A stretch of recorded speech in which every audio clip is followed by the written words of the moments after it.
So, if tomatoes are fruits, does that make ketchup a jam or a jelly?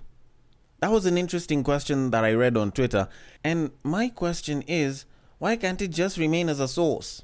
Like, peanut butter sauce. And you're lost in the sauce and shit.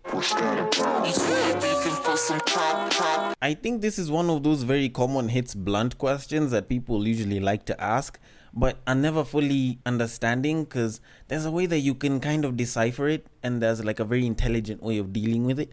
So you kind of look at it in two ways. There's knowledge and there's wisdom. Now, utilizing the knowledge that is there, you know very well that the tomato is a fruit.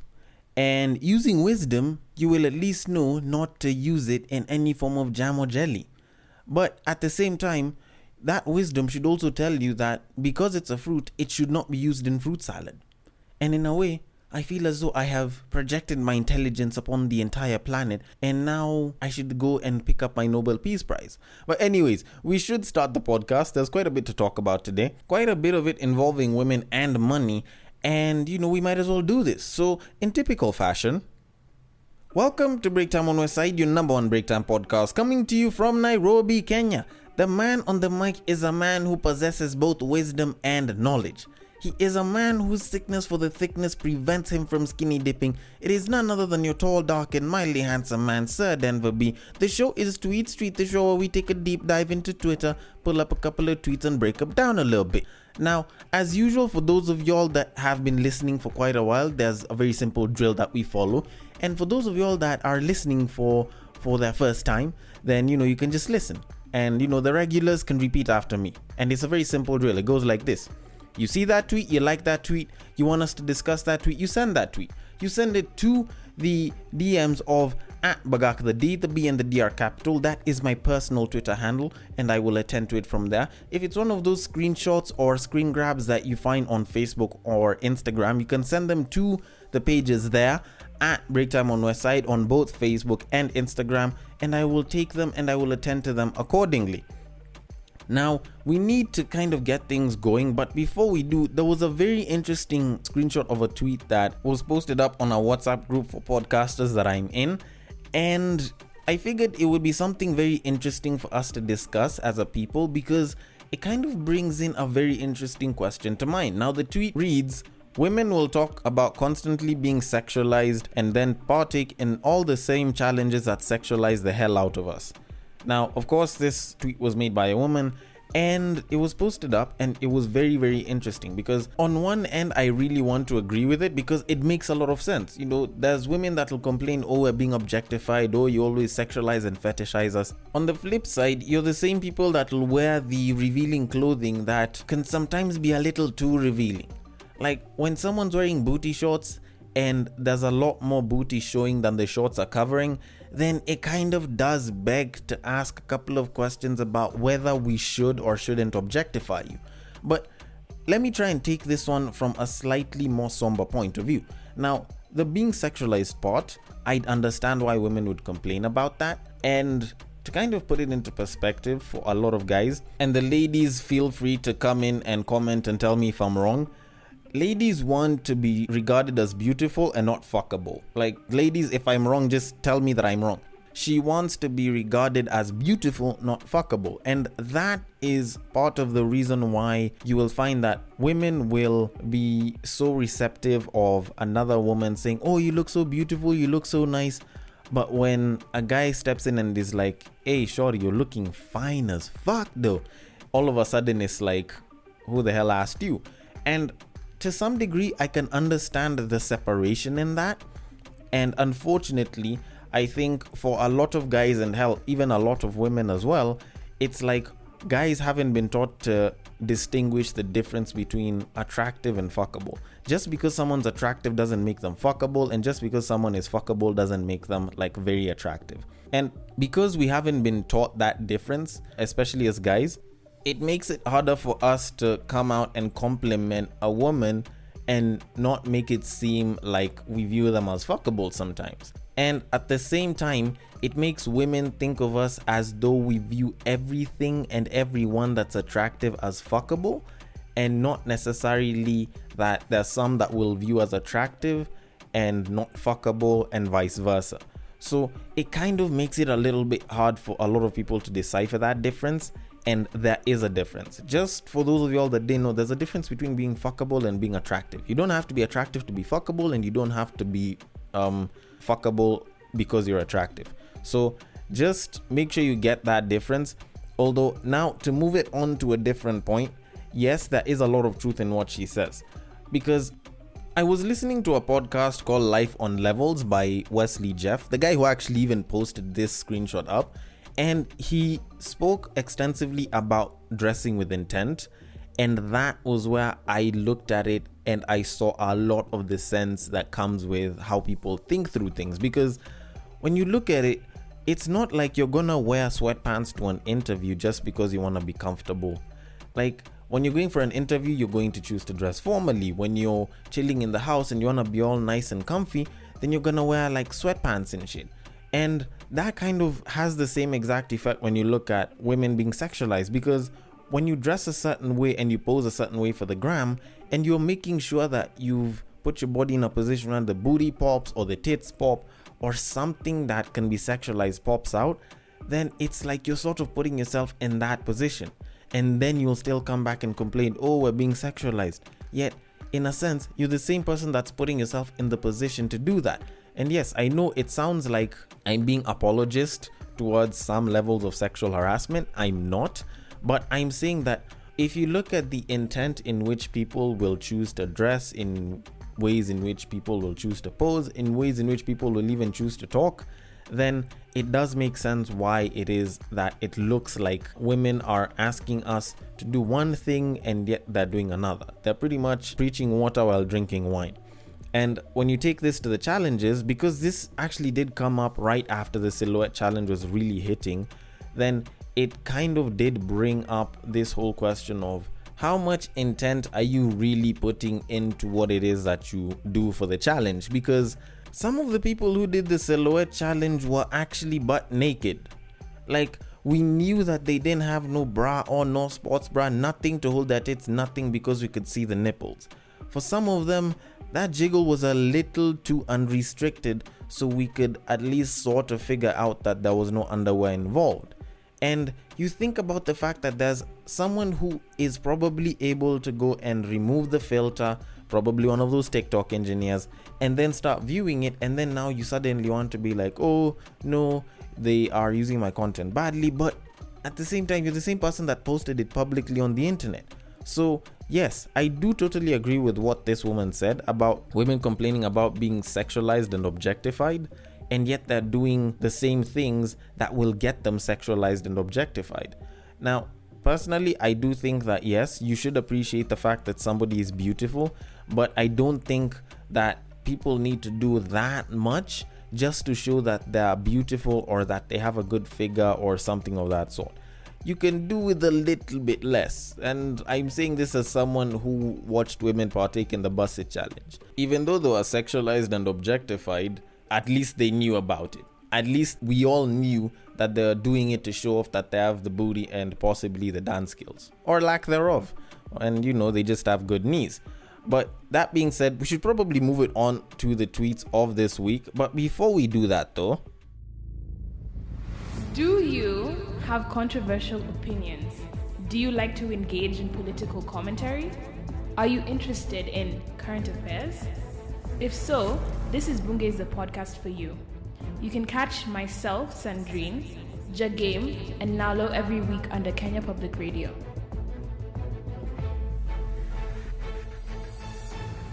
Alright, so on to the first tweet. First time you deal with a woman who has money, you'll never want to go back. Well, yes, that's actually true. It's a very, very true statement. There's this thing where it's like guys are expected to pay for a lot of shit, or at least most of it, if not all. So when we finally meet a woman who doesn't mind handling the bill, or is down to handle the bill, or, is perfectly okay with going half and half, then it's almost like we found a rare specimen. It's like when your woman actually admits that she's wrong. Like, the minute she does that, even you start questioning yourself. Like, that would make her a rare specimen if she actually does that quite a bit. But anyways, that's besides the point. we're talking about independent women. So you find yourself a babe who's down to handle her own bills. You find yourself a babe who does not mind going half. A babe who does not mind even covering the entire thing because she's like, you know what? It's alright, I got the money. I can use my money and, you can invest yours. Or she can be like, you know what? I've got the money today, so I'll have the bill, then you'll handle it next time. That way, it'll mean that, it'll be an every other time thing where you get to handle the bill. So it almost still feels 50-50.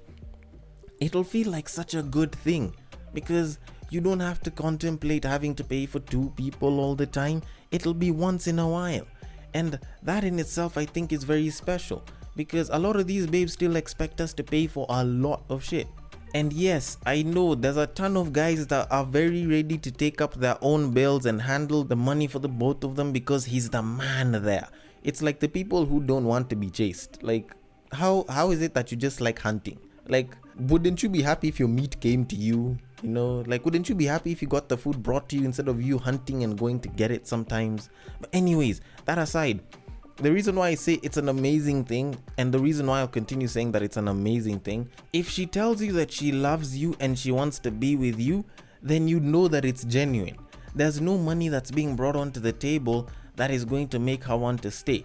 She is not trying to dig from you. She's not there with you because you're good at paying the bill or you'll be able to cover her friends or you have the resources to do A, B, C, D. Because if she's financially independent, she can do all of that herself. So you know very well that her saying that she cares about you and she wants to be with you is entirely from the heart. And that's special. With these other ladies that expect us to continue handling the bill, we'll never entirely be sure, especially when you make more and more money. The more money you make, the less sure you'll be. But if you're with a babe that's independent and says, you know what, I've got my own bill, damn, that takes it out of the equation. And there's nothing happier than having to work less and finding stuff out. Trust me, people that don't get cheated on have it very easy as opposed to people that are always suspicious of their partner cheating.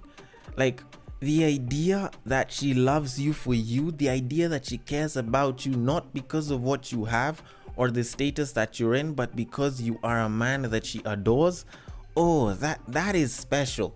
That is special. I don't know if enough of us are ever gonna feel that way.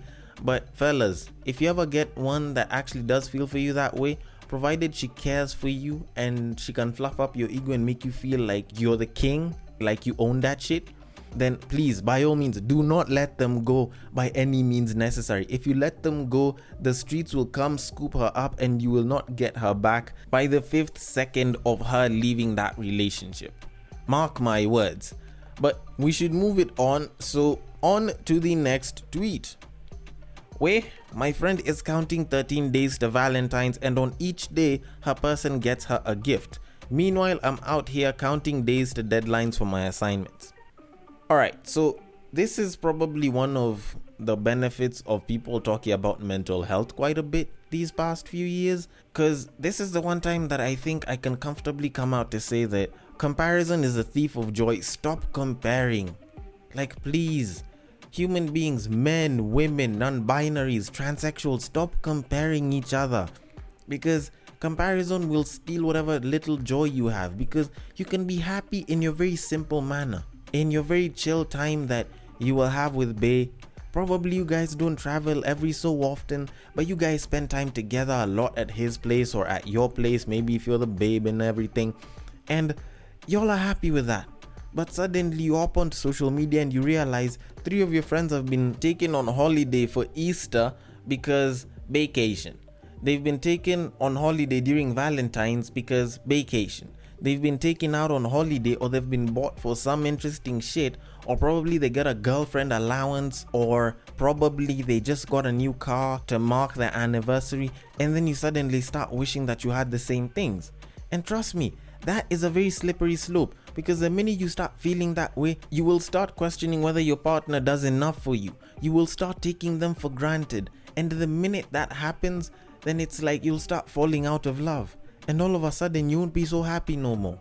So by all means, I know Valentine's is coming, and personally I don't really see why people like it that much. It's just a well marketed holiday that was made up to sell quite a number of flowers and chocolate.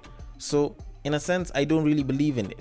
But if I don't believe in Valentine's Day now, does that mean that I will not treat my girlfriend well even on the other days? Nah, not necessarily.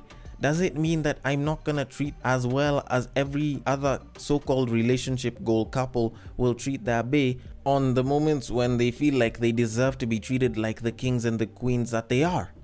Does that mean that I'm not going to treat my girlfriend well? Nah. It's just that how I treat my girlfriend and how someone else is going to treat their girlfriend or their boyfriend or their partner is different. And just because it's different doesn't mean that theirs is better or mine is worse. Learning that difference and appreciating the fact that there's someone that's putting effort into making you feel good and puts effort into the relationship should have you appreciating them each and every moment that the both of y'all are together. So honestly speaking, I don't care if someone's gonna buy gifts all the live long day before Valentine's and then surprise their bae with a vacation. I don't care. But if it's my girlfriend, I will treat them the same exact way, and I expect them to actually still appreciate the fact that even though I don't value Valentine's Day, it's them that I value, and there's a certain particular way that I intend on showing that doesn't necessarily have to be shown all in one day or just by Valentine's Day. But anyways, that being said, I should move it on. So on to the next tweet. Never understood men who remove their pants for broke women.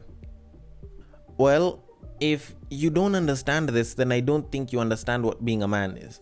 Because when you think about it, I don't think guys are very discriminatory in terms of how much a woman earns as opposed to women. That's usually a metric that women will use. For guys, the looks is probably going to take center stage, and after the looks, that's when you look at other things such as how they talk, how they walk, if they smell, do they compliment you properly, do they actually want to get hit, stuff like that. And finance is usually like one of the bottom end things for guys. Like that's a given. So I don't get how it is that someone's going to sit back and think to themselves, you know what, I'm better off going for someone who has money because it seems like they're better off, or they probably won't have a problem handling their own bills and stuff like that. Because A, that's simply not how we're programmed, and B, if you really want to do that, then you're gonna be searching for a very long time. So you should probably have a budget for your lotion. Just saying. But anyways, I should move it on. So on to the last tweet. Get intelligent, women. Leave those asses and boobs away. Go for brains. Your child shouldn't have to wait for you to come home at 10 p.m. so that you can help him or her with their homework. I kind of disagree with this. And by all means, having an intelligent woman as your partner is amazing. It's a good thing, and it's something that I am totally championing for. The only thing is, I have a problem with this tweet and everyone else that usually functions with this form of thinking, because it's like saying that the only way you can have someone who's intelligent is if you start looking at the ugly people first. Who the hell said that you can't have a woman who's both intelligent and good looking? Who says that intelligent women don't have asses and tits? Are you discriminating all the other women with asses and tits as daft? Do you think they lack the IQ? Like, ladies, you can even help me in protesting against such shit. You can actually get a woman who is intelligent and also good looking with good assets. So please, by all means, go for someone who's good looking. Just make sure that they have brains. Like, honestly, I'm even surprised that it's a man that's tweeting this, because for goodness sake, this is the same shit that's usually said by mothers, aunties, and ugly women. And in a way, it's supposed to validate ugly women, but in reality, it doesn't really validate shit, because I'm not gonna wake up in the morning to turn and look at intelligence. No, I am going to wake up in the morning when I am married to my wife and turn to see an amazingly beautiful woman whose face will lighten up my day and give me the sight to go and push hard and make sure I bring the bread back home. This whole shit about, go for an intelligent woman, not a beautiful one. Go for both. Go for a beautiful woman who is intelligent. If you have problems finding one who is beautiful and intelligent, then say so. They exist, but probably you're just having an issue finding them. So what this tweet should have actually been saying is favor brains over beauty. Not necessarily go ahead and and look for someone that is intelligent and forget the good looking parts? No. Go for someone who is intelligent, yes, but is also good looking. This is someone that you're gonna be staring at for the rest of your life when you wake up, provided you guys don't divorce, separate, or one of you dies prematurely. So please, by all means, go look for someone that's good looking, and also make sure that they have the intelligence. Don't bring this nonsense of, oh, go for intelligence and forget beauty. Shit. But anyways, I want to know your thoughts on this. What are your thoughts on such comments that people usually make? Because honestly, I can't even find a proper question to ask y'all. Like, I just want your comments on this. The DMs are open. On IG, it is at Breaktime on Westside. On Facebook, it is at Breaktime on Westside. And if you want to slide into my personal DMs on Twitter, it is at Bagaka the D. Thank you so much for listening all the way till the end. And if you are listening on Castbox, be sure to leave your comments there and I will attend to them accordingly. And I will catch you guys on the next break. Take care.